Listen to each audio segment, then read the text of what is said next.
15-16 বছর ধরে এদেশের মানুষ অনেক কষ্টে ছিল।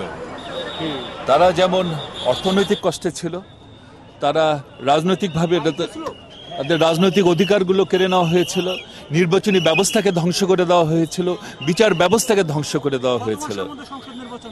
আমরা তো বলেছি যে আমরা 3 মাসের মধ্যে আমরা আশা করছি যে একটা সুষ্ঠু নিরপেক্ষ নির্বাচন, যে নির্বাচনের অপেক্ষায় এদেশের 16 কোটি মানুষ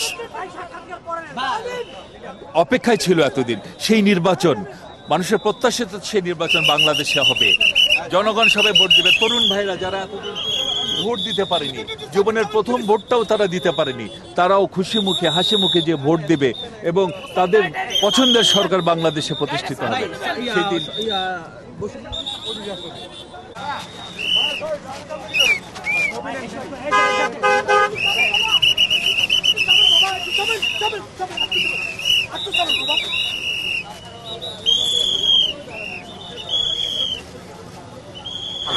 আমরা আশা করি ওনার নেতৃত্ব ভালো কাজ হবে।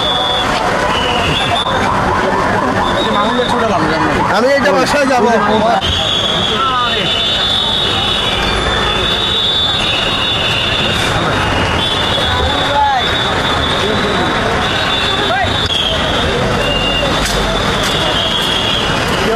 আসি ভাই, আমরা বাইরে আছি।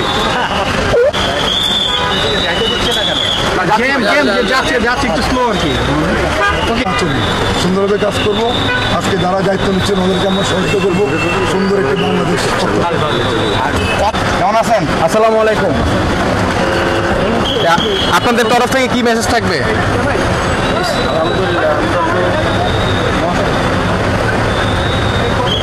আমরা আমাদেরকে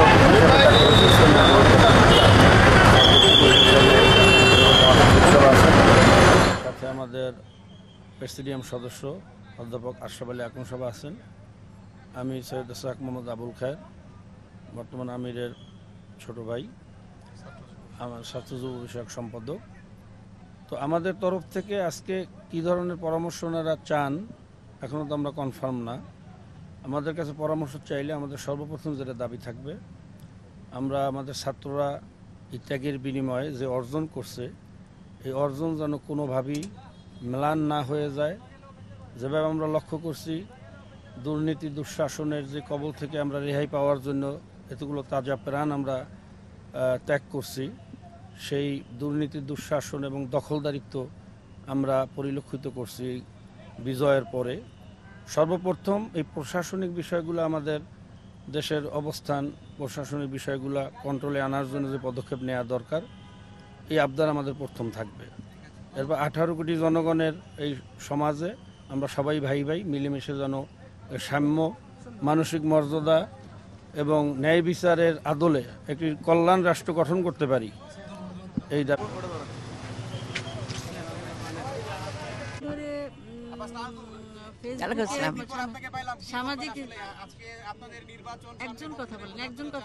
দেখুন এখন ওইসব কথা বলার সময় আসে না। আমরা কবে চাই সেটা কালকে আমাদের মহাসচিব খুব ভালো করে বলেছে। আমরা এখন চাই দেশের যে স্বপ্ন নিয়ে আজকে যে আন্দোলনে যে স্বাধীন করেছে যারা, তাদেরকে যেমন আমরা যেমন সম্মান জানাচ্ছে, তেমনি তাদের যে স্বপ্ন এবং দেশ যেন নতুন বাংলাদেশ গড়ে উঠতে পারে, সেই হিসেবে বিএনপি সাধ্যমতো চেষ্টা করবে এবং আমাদের সেই চিন্তাটা এখন সবচেয়ে বেশি, আমরা সেটাই চিন্তা করছি। এবং আমাদের অনুভূতি, আমরা এই যে কতদিন পরে বোধ হয় বঙ্গভবনে যাচ্ছি, আজকে 17 বছর, যেই যতদিন এই 1/11-এর পর 17 বছর পরে আমরা ওই যে 14 ছাত্রদের অর্জন তো বিরাট অর্জন। এটাকে তো আমরা মানে স্যালুট এবং সম্মান সালাম জানাচ্ছি, বারবার অভিনন্দন। তবে একটাই কথা, মা হিসাবে কথা বলতে গেলে আমাদের এখন খুব কষ্ট লাগে। যে রক্তের উপর দিয়ে আজকে স্বাধীনতা আসলো, সত্যি কথা বলতে আমরা খুব ব্যথিত এবং এটা আমাদের এই অনুভূতি প্রকাশ করতে পারছি না।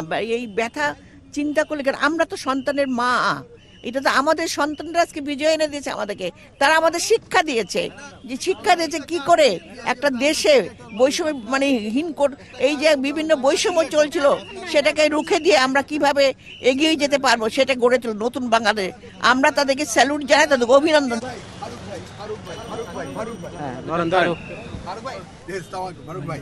অনুভূতি বলবেন আমাদেরকে ফারুক ভাই অনুভূতি কয় মাসের মধ্যে আপনারা ইলেকশনটা চাচ্ছেন? শপথের পর বোঝা যাবে মাননীয় উপদেষ্টা, প্রধান উপদেষ্টা কি বলেন, তারপর দলীয়ভাবে সিদ্ধান্ত নিয়ে দল কথা বলবে। সেখানে আমরা মনে করি ছাত্র জনতার যে বিজয়, সেই বিজয়কে ধরে রাখতে হলে দেশে গণতন্ত্র ফিরে আনতে হবে। এক মাথা এক ব্যক্তির ভোট অবশ্যই ব্যবস্থা করতে হবে সরকার। কি সময় নেই, কতদিন সময় নেই, আগে নতুন শপথ হোক, তারপর দেখা যাবে। আপনাদের প্রত্যাশা কি? প্রত্যাশা একটা দেশে গণতন্ত্র আসবে, বিগত স্বৈরাচারের যেসব বেআইনি কাজকর্মগুলো হয়েছে এটা তাদেরকে ধরে এনে বিচারের আওতায় আনা উচিত বলে আমি মনে করি। Thank you. আপনাদের দল থেকে কাউকে সুপারিশ করা হয়েছে কিনা? কি জন্য? এটা তো আমাদের দলের হাইকমান্ড ভালো বুঝবে। Thank you. আপনি একজন অর্থনীতিবিদ হয়ে উনি এখন রাষ্ট্রপ্রধান হচ্ছে, ওনার কাছ থেকে আপনারা কি আশা করছেন? ওনাকে তো কয়েকদিন আগে জেলে নিতেও চেয়েছিলেন, তাই তো ওনার, আমরা মনে করি বাংলাদেশের জনগণের অত্যন্ত একজন সৌভাগ্য ব্যক্তি উনি, যে উনি বাংলাদেশে অর্থনীতিকে চাঙ্গা করেছে, অতীতে আবারও বাংলাদেশে গণতন্ত্র প্রতিষ্ঠার জন্য উনি আপ্রাণ চেষ্টা করে যাবেন। আচ্ছা ফারুক ভাই পরিষ্কার সেটা আগে কিছু শুনি না কি হয় না।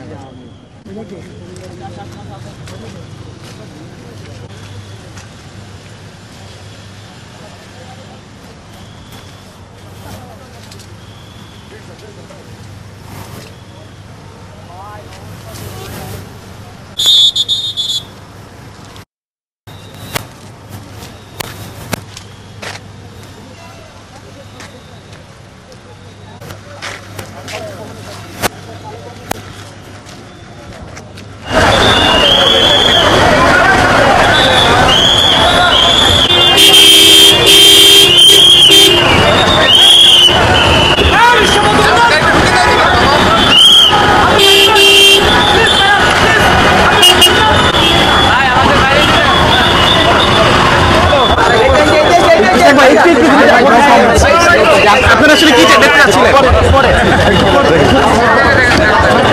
ছবিটা নেন, ছবিটা নেন।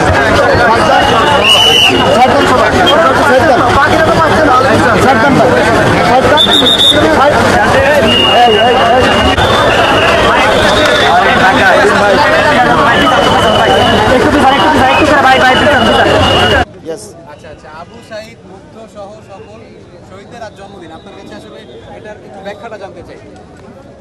এটা আসলে একটা আপেক্ষিক একটা বিষয়।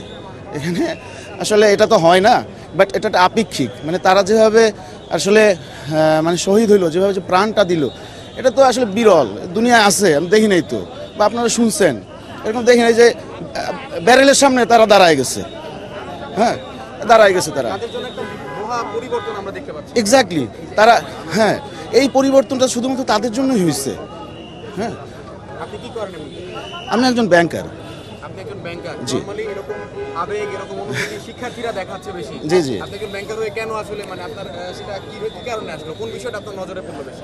বিষয়টা হলো কি, আমি এখন এই মুহূর্তে আপনি একজন সাধারণ জনগণ হিসেবে কি চাচ্ছেন এই সরকারের কাছে অন্তর্বর্তীকালে?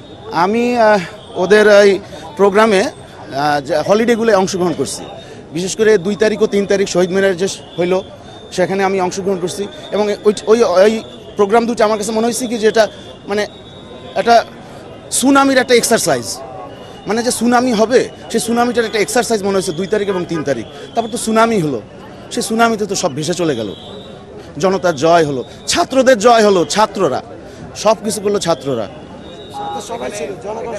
জনগণ অবশ্যই ছিল, অবশ্যই ছিল, এক্স্যাক্টলি। আমি তো জনগণ হিসাবে গেছি, আমিও জনগণ হিসাবে গেছি। আগামীতে আমাদের যে বৃহৎ দুইটা রাজনৈতিক দল আওয়ামী লীগ, বিএনপি, হ্যাঁ, হ্যাঁ। এর বাইরে কিছু চিন্তা করছেন কিনা, বা আপনারা কেমন চাচ্ছেন?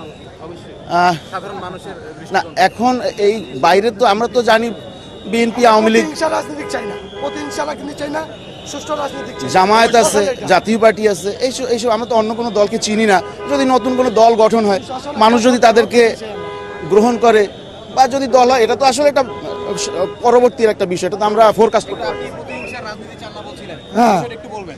যেভাবে আমাদের যে কথার ভাষা, এগুলো সব তো ছিনে নিয়ে গেছে, আমরা কথা বলতে পারি নাই। এর জন্য বলতে আসি, প্রতিহিংসা আমরা চাই না, ভালো রাজনীতিক চাই, যাতে যেটা পরিচিত পুলিশ প্রশাসন যাতে আবার নতুন করে গড়তে পারে, তারাও যাতে সবার সাথে বন্ধুত্ব পরিচিত থাকে, জনগণের সুবিধা পায়, এই সুযোগ তাদেরকে দিতে হবে। আগে যেমন কথা বললে আমাদেরকে হয়রানি মামলা একটা দিয়া বসে গেছে। আমরা যে জনগণের সেবা, তারা সেবা করবে।